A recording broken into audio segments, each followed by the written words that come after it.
I came in December 71. I graduated from the Episcopal Theological School in Cambridge, Massachusetts in June 71, and there was no room in the inn. There were no jobs going. Fortunately, I got a placement for 6 months as minister in charge of St. John's, Worcester, Massachusetts, which meant I could be in charge. And I had a hospital chaplain who served as the non-stipendiary minister, so he consecrated the bread and the wine. Basically, it was my church. The only downside was I had to leave after 6 months. But just toward the end of the 6 months, St. Gregory's was vacant. Father Frank Weiler, who was the founding vicar, had gone up to Ringwood, New Jersey. And the then church warden, Walter Kane, was getting tired of keeping things going. And he got onto the bishop and said, "Bishop, this is Bishop Stark, how's your blood pressure? Mine's pretty high. What are you going to do about it?" So Bishop Stark said, "Well, I know this guy, he's in Massachusetts at the moment, but he was ordained from the diocese. I grew up at St. Thomas in Newark." And so he got in touch with me, and I came down. We had the interview and all that. They weren't too happy about having a young guy who wasn't even yet a priest.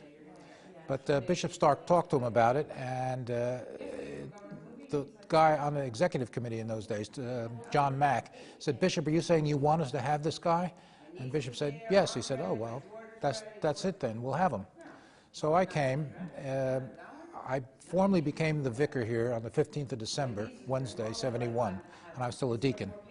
And I'd only been ordained as a deacon from June. And then on that Saturday, the 18th of December, Bishop Stark came out here, and I was priested. And Father Frank Weiler was here in the congregation. He came up and was one of the priests that laid hands on me. And so my first Mass, as they would call it where I am now in England, was on the Sunday morning. And there was an old priest who had been helping here, Marshall, I think was his name. He wanted to be with me at my first communion in case I might get nervous. And I couldn't figure out, why is this guy here? This is my church. I'll get on with it. So that was the start of a very interesting relationship that went on for 5 years. And I saw my role as to help grow St. Gregory so it could become a fully recognized parish in union with a convention in the Diocese of Newark. And we progressed over the 5 years. I'm basically a consolidator and a facilitator. So I put everything that was here together. And we started doing pastoral things. I was involved in radio ministry here when WPRJ, as it then was. I think it subsequently became WQTR, and a local AM radio station. I got free time on it morning, noon, and night, and on Sundays. In those days, the chief of police and the chief of District 5 fire station, they were members here. So I became the padre, the chaplain for District 5, and we would have these wonderful fire parade services, and they would march up from the substation, the district substation here on Beverwick Road. They'd come into church. So they were great days, and we put the steeple on. Unfortunately, nobody knew to keep the steeple chain taut, and it started to wobble, so they had to take it down. But many of the furnishings in here, it happened during my period, and many of the brass plaques, I gave the brass plaque with the name of the priests. And we deliberately put the word priest, not vicars or rectors, because who knows what happens. And as it turned out, St. Gregory's did become a parish after I left. John Owen succeeded me. And during his time, the mission became a parish, and he was the first rector, and followed then by Jeff McKnight, a very young, energetic priest, who, funny enough now, is in Laurel, Maryland, where my twin brother lives. And after Jeff, then there's some unfortunate times here, and they went back to what's called mission status, which they still are today.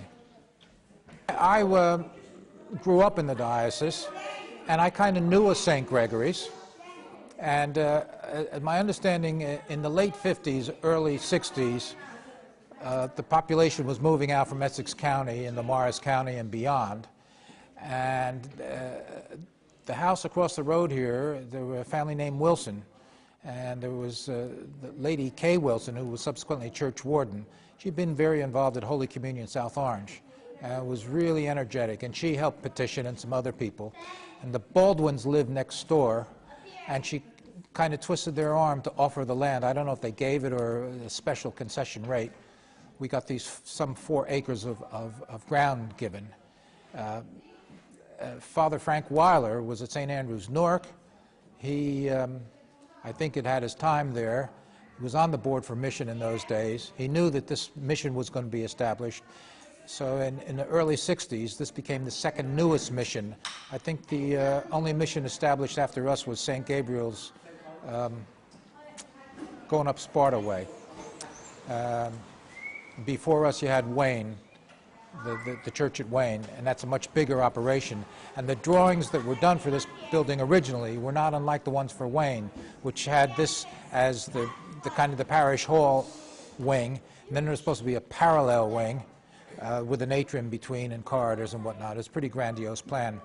So in the early 60s, the Board for Missions decided they would, in the current terminology, plant a church here in Parsippany. Big township, 26 square miles, in those days 60,000 people. It seemed they could cope having an Episcopal church. But they weren't sure, so they sent the lay readers, as they were then called, and did a house-to-house canvass to determine how many readers there would be. And there was a sufficiency that they thought, well, what we'll do is we'll get a house and put a mission priest in and see what he can do.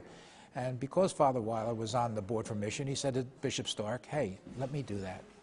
And whether Bishop Stark really wanted him, I don't know. But Frank came to do it, and they used to meet at the Parsippany school, and they had a trestle table, he had a station wagon, and they would basically set up church every Sunday and then fold it up. In order to get this piece of property, Kay Wilson knew a lot of people around, very good at networking. And there is a rather well-to-do family in those days, a gent named Seabury Oliver, lived over in Morristown, and he donated the land. He came up with the money to buy this from the Baldwins. So this place was built, and then so the ministry started to evolve. Just as if you read in the first letter of the Apostle Paul to the faithful to church in Corinth, you had Cephas, Apollos, and Paul, and they did different things. And so Father Weiler had done his bit to get the place established and started, but it was starting to get on top of everyone, so he moved on. When I came and discovered the Seabury Oliver, I thought it wasn't right that there was no mention in the place at all of this great benefactor of St. Gregory's. So I got on to him and I said, we'd love to put a plaque up in memory of whoever. If you want, just give us the words, we'd arrange to do a plaque. And he said, leave it to me. And that's why we got this wonderful plaque here. That's not yellow paint in it, that's real gold lettering. He provided the slate and the plaque, and we had a little dedication service. So when I was here in the early 70s, we had the 10th anniversary, and somewhere you can find is a recommitment to outreach for the people of St. Gregory's, and everybody here in that day signed it, and we sent it off to the bishop. There was always a concern to try to do more in the community than we did. And in one sense I could say this has been a tension, and not just here, but maybe the Episcopal Church generally, about do you serve yourself or do you serve others? And we started to make a big play on St. Gregory being the servant of the servants. And so, for instance, Tom Coulter, who recently died, he was very involved in a local nursing home ministry, so that we would go into the nursing homes. And after my time, they started getting involved in the food programs here. When I first came, there was no public transport at all in the township. And the Board for Missions had provided a 12-seater Ford Transit van to a church in Jersey City. They didn't need it anymore, and so it was put in the North Churchman, free church transit van to anybody who wants it. Well, the paper never hit the desk. I was out the door. I took a guy named Bill Blanchard who could make anything run, anything. A lump of concrete, he'd make it purr for you. Took him down, we got the car going, the tires were soft. It was a Sunday. I thought, how am I going to get back? There's no gas stations open on a Sunday. Drove around the corner, there was an open gas station. Bill said, don't ever turn it off until you get to where you want to go. Got the van back. There was a guy in the parish who's from Manchester, England, a sign painter, so he painted up the 12-seater St. Gregory's. I put the quotation from Luke chapter 16, I think it is, go out to the highways on it. And the van we made available, anybody wanted to use it, there was the van. We didn't worry so much about insurance and all that stuff in those days. So the St. Gregory's van was seen everywhere, and people would use it to get from A to B, and so it became public transport. And shortly after that, the township started vehicles. But I can remember one time somebody said, I saw the van down on the Lover's Lane. What was it doing down there? I said, it wasn't me. I don't know who it was, but it wasn't me. So we had various ministries. The radio ministry was quite an outreach, because that reached people all over the township. When I had the deacon with me, Helmer Lundquist, he said, you ought to be advertising. And, write it, and then I was the broadcaster. The radio station just said, here's the facilities, make use of them. This is WPRJ, which is just on the edge of the township. As far as I know, it's still there. And it was a great opportunity to let people know we were here, and the voiceover that would come on our broadcasts where you've been listening to the Reverend James G. Pendorf, Vicar of St. Gregory's, Parsippany, 480 South Beverwick Road, Parsippany, Troy Hills, and Lundy used to say, you didn't give the time of the services, you should put the time of the services. I said, enough is enough. But we had a morning sign-on spot called Morning Joy. We had Midday Moment, and then we had an evening prayer. And then my wife did a half-an-hour Sunday show called News Notes. And it meant other people got to know. And the other area we developed tremendously was a blood drive for the community, organized by the clergy. We had a fraternal in those days called the Papas, Parsippany Area Pastoral Association. And the head of the Papas was a mama. This is the Baptist pastor, was a lady, Reverend Barbara Geller. And we would have our blood drives, and unique among local community blood operations, ours was available. We would collect blood as often as we needed it to keep an account in the blood bank, and we would make the blood available to anybody who lived in the township and or the relatives, wherever. And it wasn't a case of if you haven't given blood, you couldn't get blood. And so that was a tremendous outreach. I used to say I came to Parsippany and they were after my blood. We had our ecumenical services. I'm delighted they're still going. We had more involvement and more clergy, I think, in my day 30 years ago than they do now, but that's how the times changes. Vacation Bible School, we did that ecumenically as well. So there were a whole variety of programs going on, maybe not always as well coordinated they should be. Kay Wilson wasn't one to offer a well done very readily, but she said with a kind of a wry smile, she said, I might not have always agreed with what you were doing, but at least you were always doing something. So for her, I think that was maybe high praise. You had somebody, for instance, like Tom Day, who was here from day one, and of course he's long gone now. And Walter Kane, who I think was the son of a preacher. He was out of the Air Force, and he was responsible for getting the vicarage ready when we moved in. And for poor old Walter, the idea of a neutral color to paint the house inside was gray. I mean gray, battleship gray. And after we'd been there a few years, somebody came in and said, oh, I like your pewter-colored walls. I thought, oh, pewter, oh, that's not so bad. Sharon finally got that change. But Walter did a tremendous amount. Interestingly, Walter was a right worshipful Grand Master in a lodge in New York City, Freemasons. But he never wore it on his sleeve. But, I mean, he was always doing things. So you had Walter and you had Tom. You had Kay Wilson in that generation. What's the time frame We're talking about the late 60s, early 70s. And they really had been here across the gap between Frank Weiler's last years and my first years.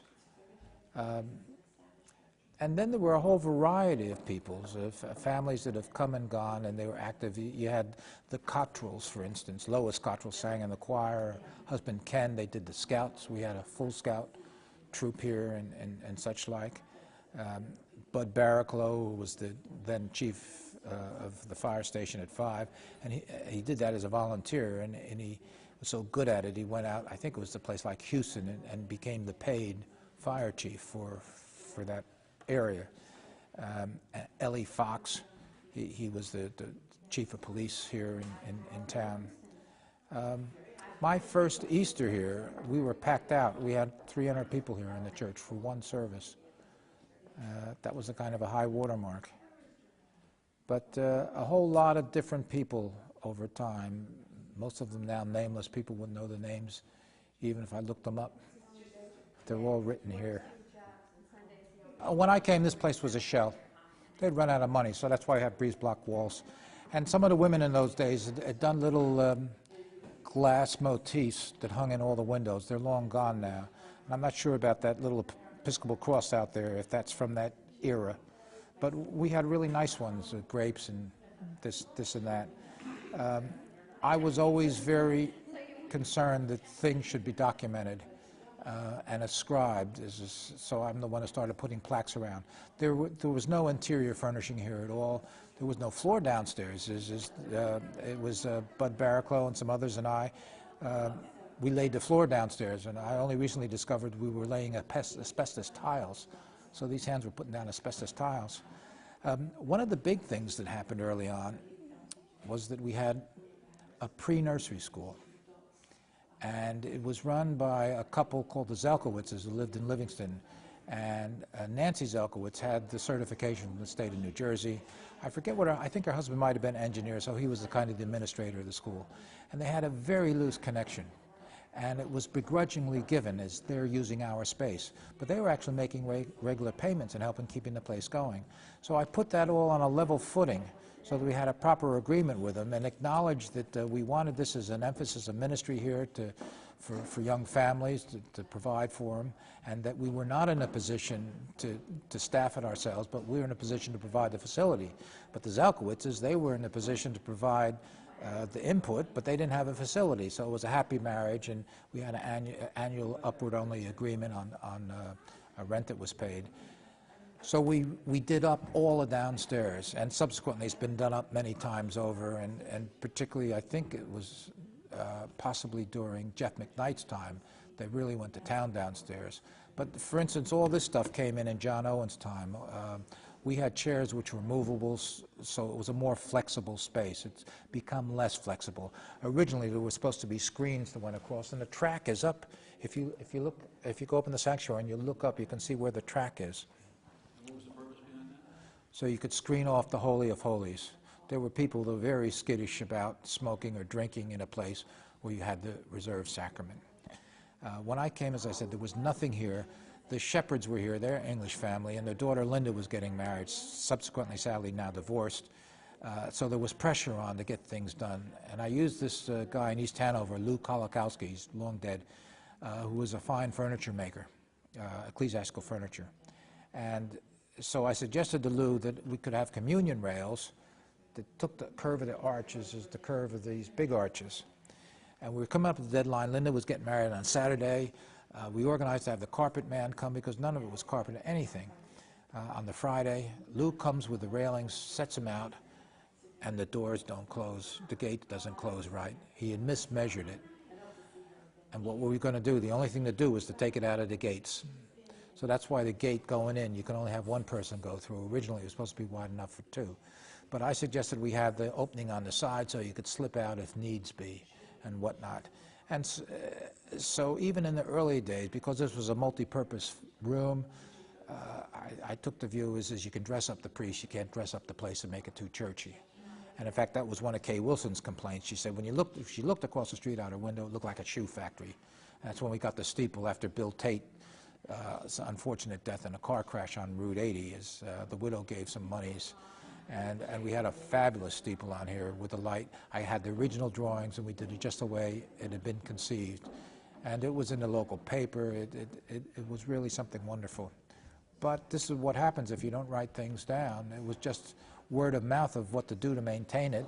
Tom Day knew when Tom died. He didn't tell anybody before he died.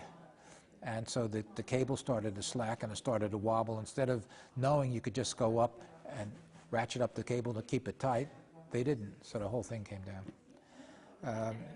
All this furniture, the pulpit and that baptismal font, it's got that little tray in it, tap the door and it opens. That was my design, so you never know, it's handy. You wanted to put something, instead of where do I put it, you could have it right there.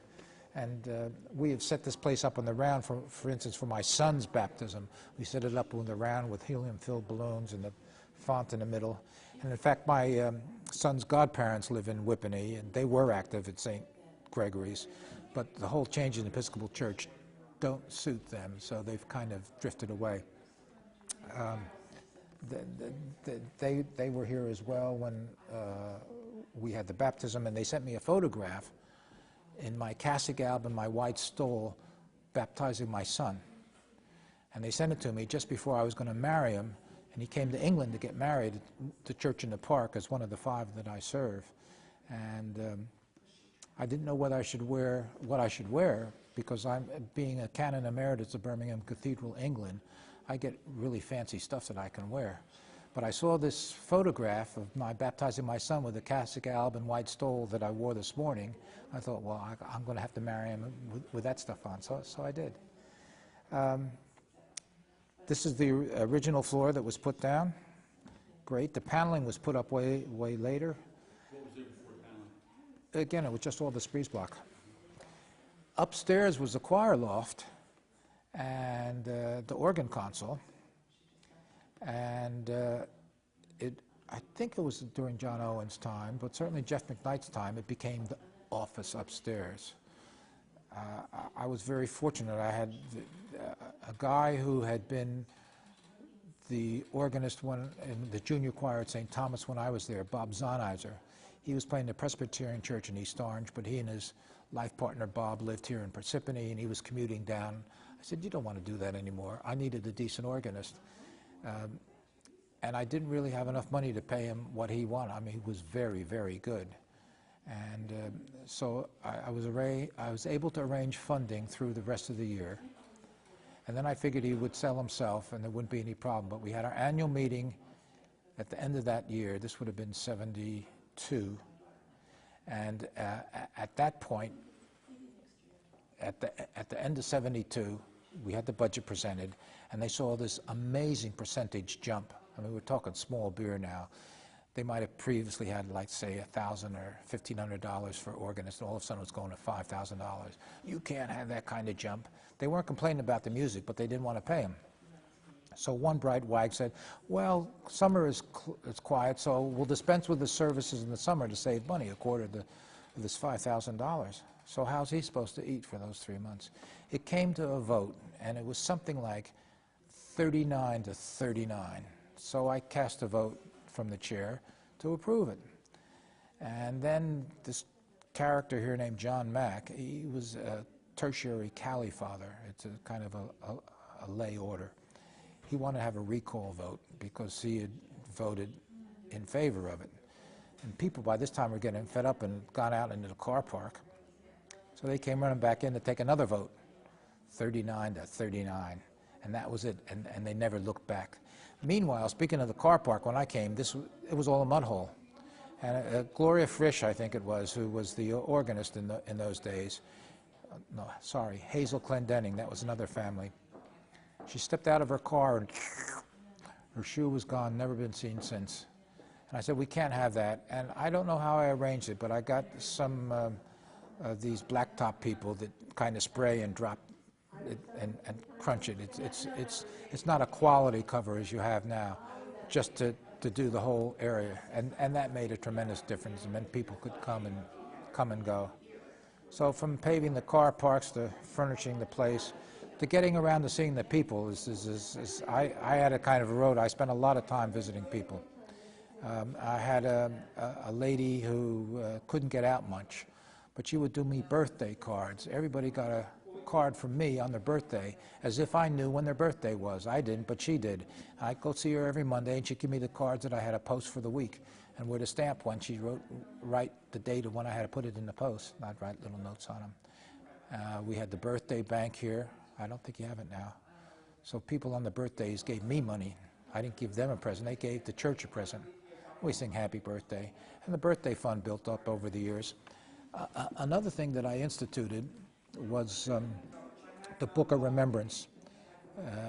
When I was a student seminarian at St. John's East Boston, now long gone, the building's been converted into daycare facility, so it's still being used. They had a little something there, and I thought, right, I could develop that here, this Book of Remembrance. They had little cards, and you had to buy the cards, and then they'd write it up in the book. And I thought, no, I'm not going to write up the cards. I'm going to give them, sell the cards. I'm going to give them away. And we, again, a family called the Newick family, Sam Newick, he lived over here. He was a printer down in East Hanover. He did all the printing free. So you had birthday cards. They were fill-in-the-blank cards. In Thanksgiving a donation has been made to the Book of Remembrance. And Lorraine Billinghurst, my son's godparents, Whippany, she became the custodian of the book. And inside 10 years, it had tens of thousands of pounds in it.